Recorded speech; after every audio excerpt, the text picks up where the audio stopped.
Haji.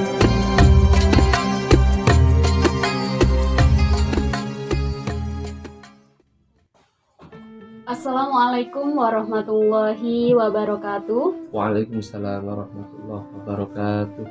Selamat siang para penonton setia YouTube channel NH Official. Kembali lagi bersama saya, Humaini Maulida. Saat ini saya akan mengadakan podcast dengan beliau, pembawa atau cikal bakal adanya metode jet tempur di TPG Nurul Huda. Bersama beliau, kami persilahkan yang terhormat Ustadz Saifullah memperkenalkan diri dan juga sedikit menyapa para penonton. Monggo. Assalamualaikum warahmatullahi wabarakatuh. Kepada semuanya yang ada dimanapun berada, kenalkan bahwa saya adalah Saifullah, lahir di Jakarta tanggal 21 Februari 1987. Alhamdulillah, saya dari kecil dididik di Jombang. Setelah sanawiyah kami dikirim di Pondok Pesantren Lirboyo sampai tamat 2000.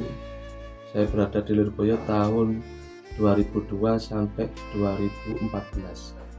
Alhamdulillah, setelah itu saya menikah di Kota Batu, sehingga saya melanjutkan pendidikan di sini sambil belajar bersama teman-teman dan juga masyarakat sekitar sini.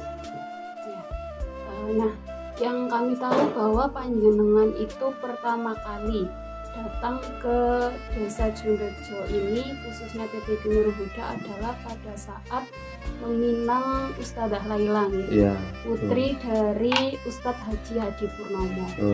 Nah, pada saat itu Ustadz, itu tahun pinten ya?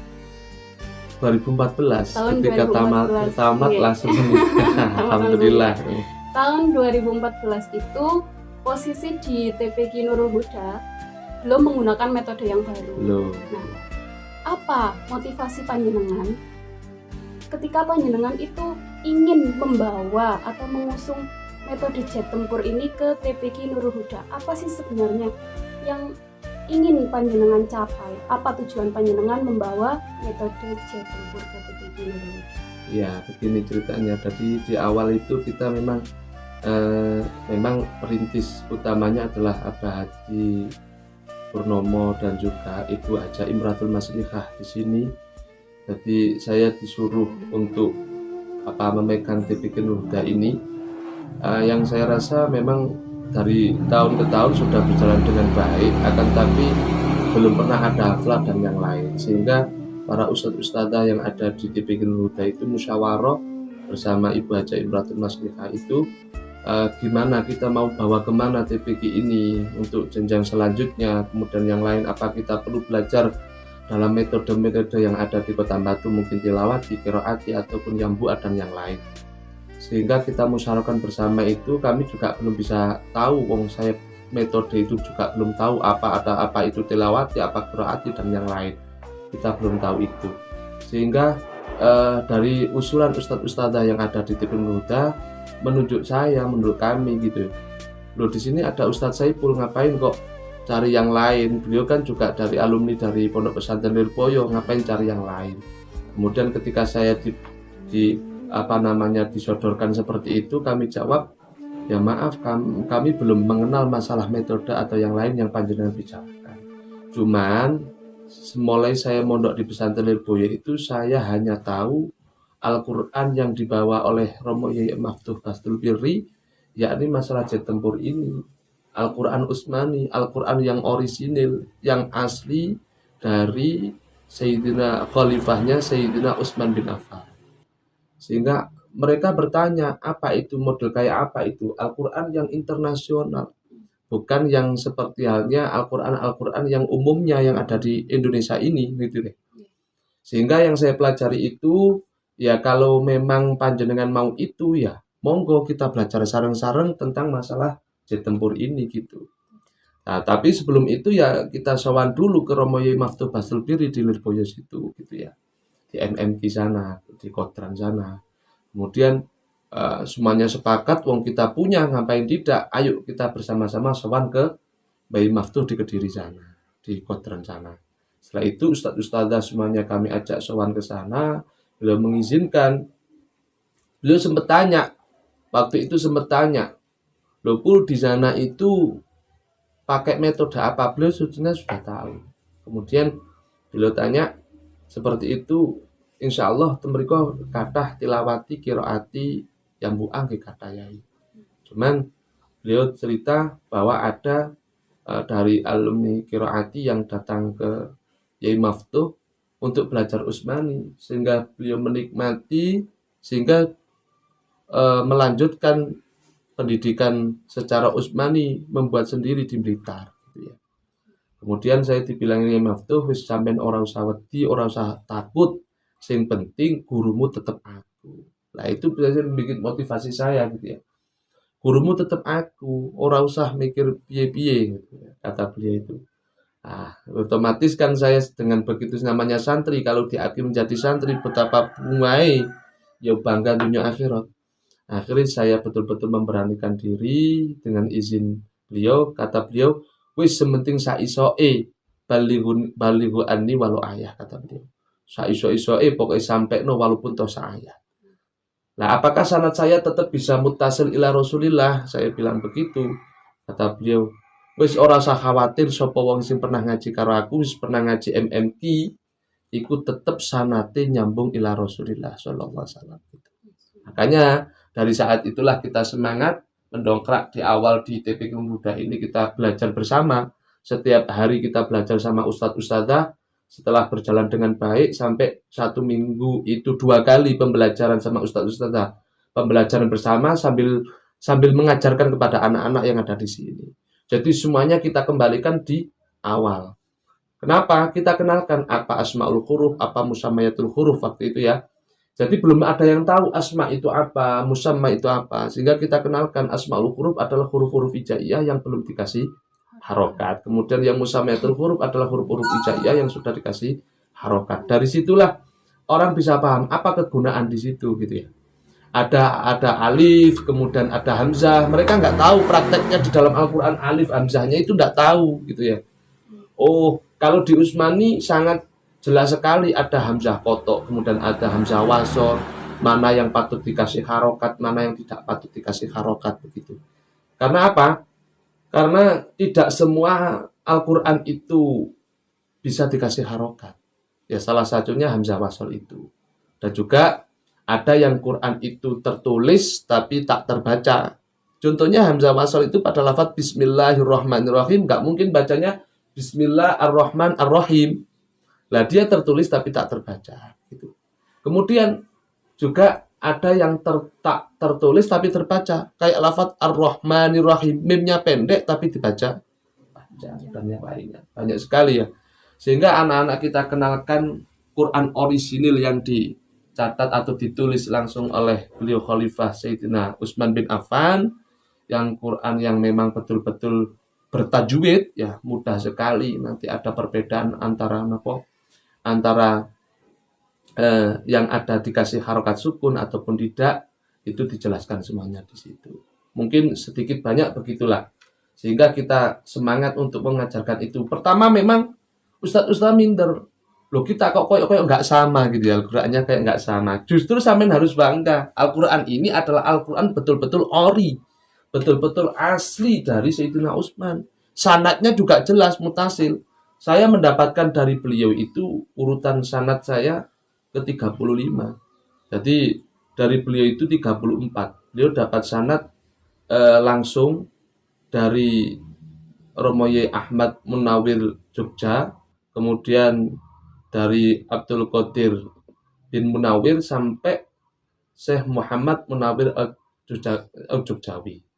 Yang satunya beliau juga dapat sanad dari Syekh Nawawi bin Abdul Aziz, kemudian Syekh Muhammad Arwani Al-Qudus, sampai sanadnya ketemu juga dari Syekh Muhammad Munawir Al-Jogja.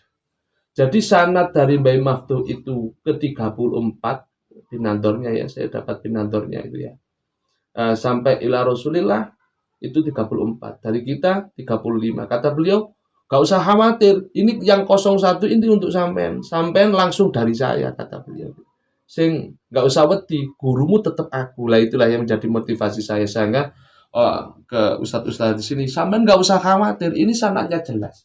Sanadnya jelas. Jarang sekali orang yang mengasih sanad, mungkin kasih sahadah saja. Kalau di kita dikasih sanad juga, mulai dari urutan-urutan guru-guru kita sampai Gusti Kanjeng Nabi, seperti itu. Jadi tidak usah khawatir, dari Rasulullah sampai malaikat Jibril sampai Allah Subhanahu wa taala. Karena apa? Al-Qur'an itu kalamullah, sanadnya sampai Allah Subhanahu wa taala. Lanjut. Berarti jawaban panjenengan tersebut sekaligus menjawab pertanyaan dari orang-orang awam ya Ustadz. Biasanya kan kami para pendidik di TPQ Nurul Huda itu seringkali jika bertemu dengan orang-orang awam itu pertanyaannya, jet tempur itu apa?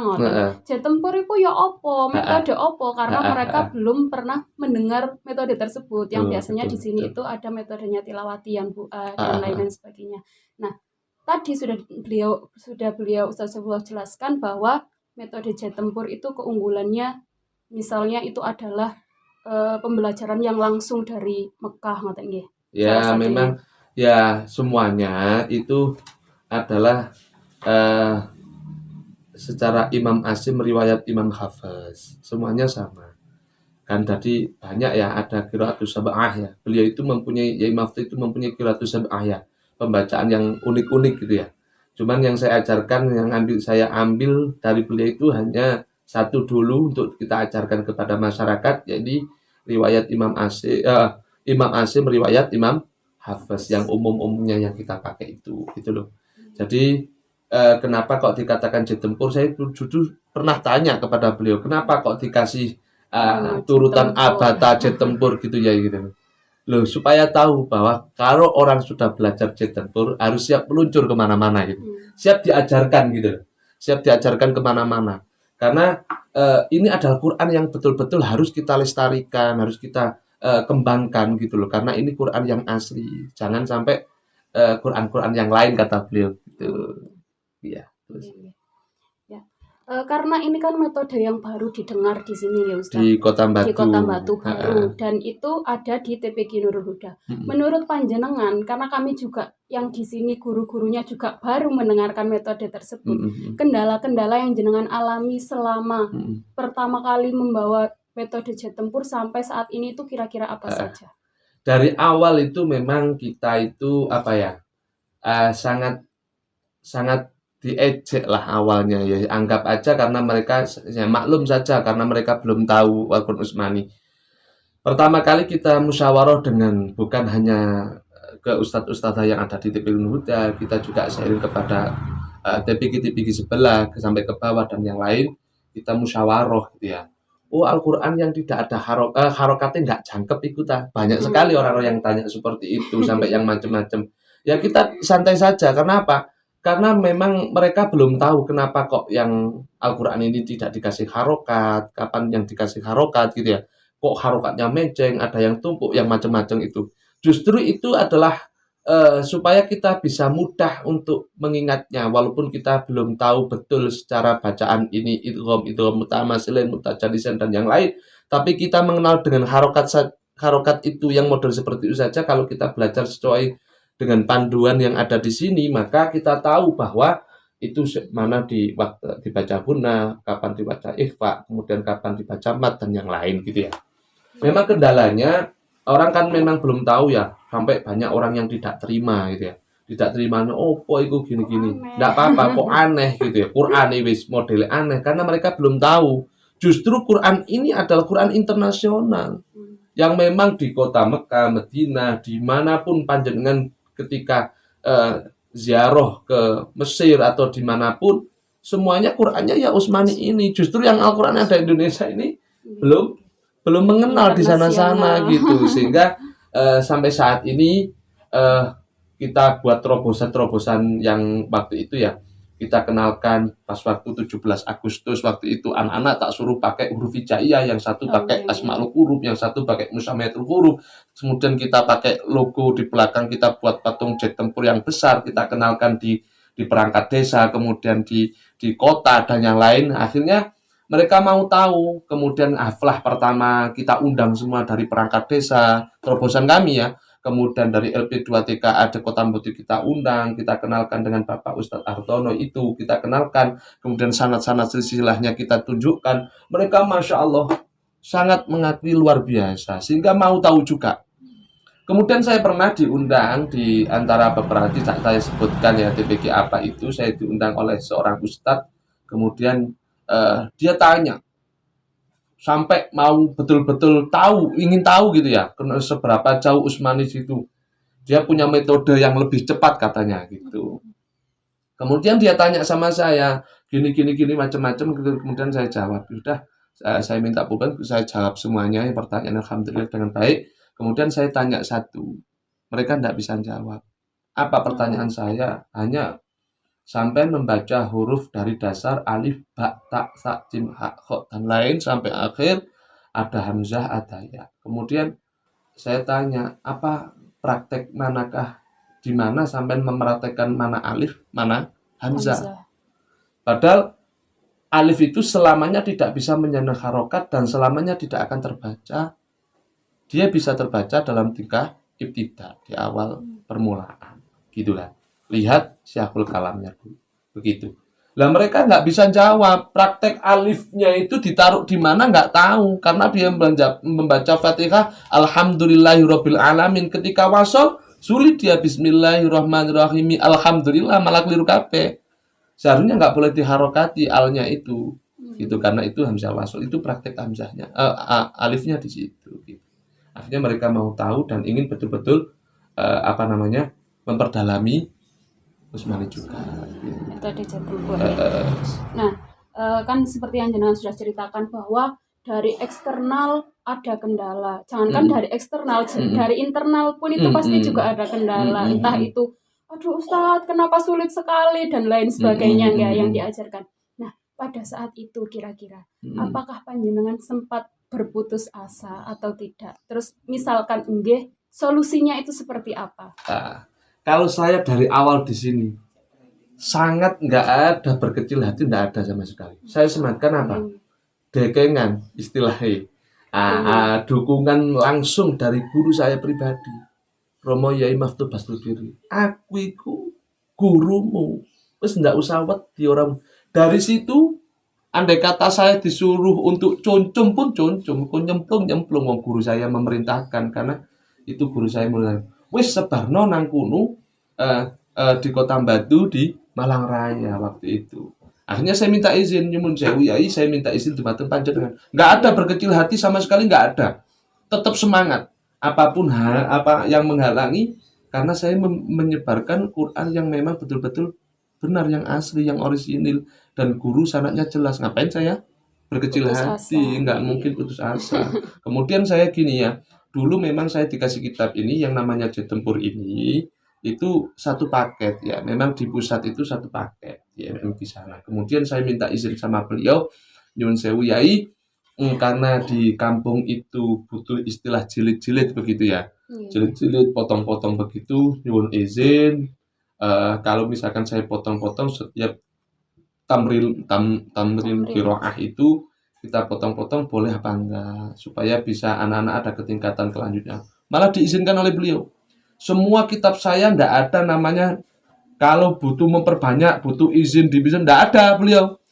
Kalau misalkan mau baca silakan, tapi kata beliau dengan catatan ojo sampai ngerubah tulisanku, ojo sampai ngerubah kata-kataku, sehingga sampai nomornya saja saya nggak berani merubah, gitu ya. Kami potong-potong menjadi 5 jilid gitu ya, 5 jilid ya, satu jilid satu ini 1, 2, 3, 4, 5. Setelah 5 kita lanjutkan ke persiapan Quran. Setelah itu kita pembelajaran Al-Quran asli yang dari Mekah Madinah itu, Utsmani itu. Gitu. Nah, selama dari jilid 1 sampai persiapan sampai ke Al-Quran ini dari tahun 2014 sampai sekarang tahun 2021. Kira-kira panjenengan sudah berhasil meluluskan berapa periode? Ya alhamdulillah sudah 3 kali kita mengadakan haflah, yang selama ini juga kita sowankan ke masyayikh ya, karena saya dapatnya sanad dari Lirboyo, kita sowankan ke masyayikh Lirboyo semuanya, khususnya di Mbay Maftuh, kemudian kita sowan Yai Anwar, kemudian Yai Kafa, Yai Habib dan semuanya waktu itu ya. Kita sowankan semuanya. Alhamdulillah sudah 3 lulusan, kurang lebih anak berapa ya? Pertama kali itu kalau nggak salah berapa ya? 16 ya. 10, kemudian 16, terus kemudian yang terakhir ini kalau nggak salah 12 ya. 11. Jadi 3 kali ini. Alhamdulillah yang saya harapkan kepada anak-anak yang memang untuk betul-betul mengamalkan ini dan siap meluncur sesuai dengan metode ini. Siap meluncur kemana-mana. Ketika dimintai bantuan untuk mengajarkan Al-Quran secara metode Utsmani, ya kita siap, harus siap gitu ya. Insya Allah anak-anak kualitasnya bisa diakui lah, insya Allah. Sesuai dengan ajaran Al-Quran Utsmani yang ada di TPQ Huda ini. Mungkin lain kali kita bisa podcast dengan mereka yang sudah menjadi alumni. Ya harus. Ya, nah, kira-kira setelah melalui banyak hal, kemudian istilahnya sudah berhasil membawa beberapa alumni Jet Tempur yang sudah dicetak, sudah sedemikian rupa, sudah sangat luar biasa. Harapan panjenengan sebenarnya ke depannya untuk metode Jet Tempur dan juga untuk TPH ini seperti apa, Ustaz? Ya, harapan kami ya juga harus bisa berkembang ya, bukan hanya di Jet Tempur ini, karena di kitab-kitab ini bukan hanya ini ya, memperdalami secara ilmu tajwidnya juga bukan hanya di sini saja. Sebenarnya Darus ini untuk mengenal, untuk bisa baca Al-Quran saja sudah cukup. Kata beliau sudah cukup, karena maka dikatakan persiapan membaca Al-Quran gitu ya. Persiapan membaca Al-Quran. Dan kalau bisa harapan kami ya harus takfid. Anak-anak minimal harus apa? Harus hafal surat-surat pendek minimal juz 30 itu juz amalah kita katakan, kemudian ada surat Mulk, kemudian surat Waqiah, surat At-Dukhan, surat Yasin, surat Sajdah, surat Kahfi. Ini kalau bisa sudah hafal. Karena ini lagu pokok lah katakan Mbay Maftuh itu. Cara kasare nek wong cara kasare nek arep ngafal Al-Qur'an kudu apal hafal apa surat-surat yang surat sab'ah lah, surat 7 itulah kata beliau.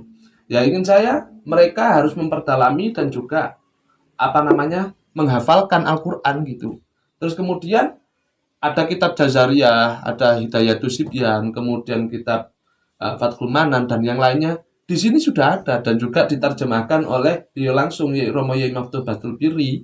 Langsung diterjemahnya juga ada. Kemudian kitabnya juga ada dan kita ajarkan juga itu. Pengembangan bukan hanya cukup itu tapi tidak masalah makhraj mempunyai berapa sifat, kemudian kenapa kok bisa dibaca seperti ini, itu harus memperdalami di kitab-kitab kuningnya yang wajib itu sambil mempelajari itu sambil menghafalkan. Gitu harapan kami. Dan juga harapan kami anak-anak kami juga siap meluncur kemana-mana jadi sesuai dengan metode itu. Alhamdulillah sekarang sudah masuk di sekolah-sekolahan, terutama di SDN 2 Ororombo. SDN 2 Ororombo.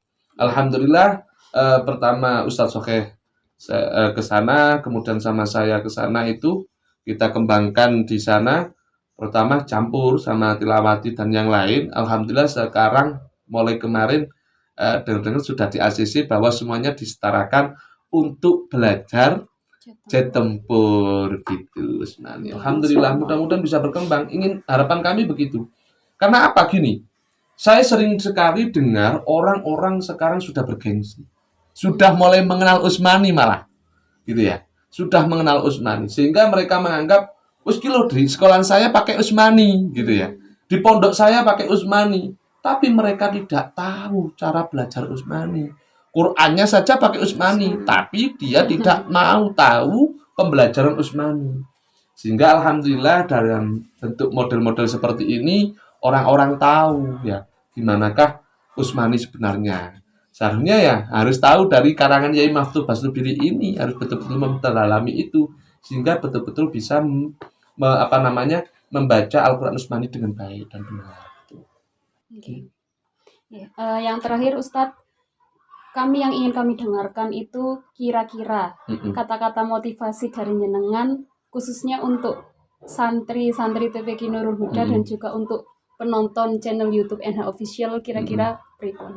Apa tadi itu Kata-kata motivasi atau apa terserah panjenengan pun. motivasi Terakhir nggih. wis pokoknya yang penting kata beliau balighu anni walau ayat, sampaikanlah walaupun toh satu ayat sak isoe, sing penting nek dawuh Mbah Yai, sing penting santri kabeh wajib ngedep dampar, dalam artian sak isoe tetep ngaji, tetep nyambut gawe, sing penting ngaji, insya Allah hidupnya akan berkah.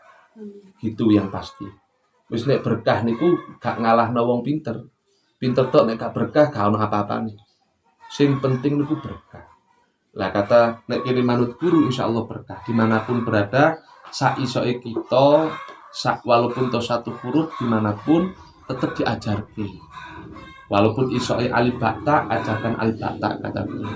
Isoke baca surat Ikhlas, ajarkan surat Ikhlas. Isoke cara wudhu sholat, kita ajarkan sholat wudhu sholat dan yang lain. Apalagi pembelajaran Al-Quran ini penting sekali diajarkan, gitu ya. Jadi nggak muluk-muluk, sementing bisa membuat kemanfaat pada orang lain. Khairun nas anfa'uhum saja. Ya, terima kasih. Berarti intinya sampaikanlah walau hanya Satu ayat. Terima kasih khususnya kepada Ustadz Ya, Saifullah sama-sama. selaku Kepala TPQ Nurul Huda dan juga Kepala Madrasah Diniyah Hidayatul Muqtadiin. Saya rasa cukup sekian podcast pada siang hari ini. Semoga kita bisa bertemu di podcast-podcast selanjutnya. Amin. Dan juga semoga apa yang beliau sampaikan kepada kita semua dapat bermanfaat untuk kita ke depannya. Amin. Amin. Saya akhiri sampai di sini. Wassalamualaikum warahmatullahi wabarakatuh. Waalaikumsalam warahmatullahi wabarakatuh.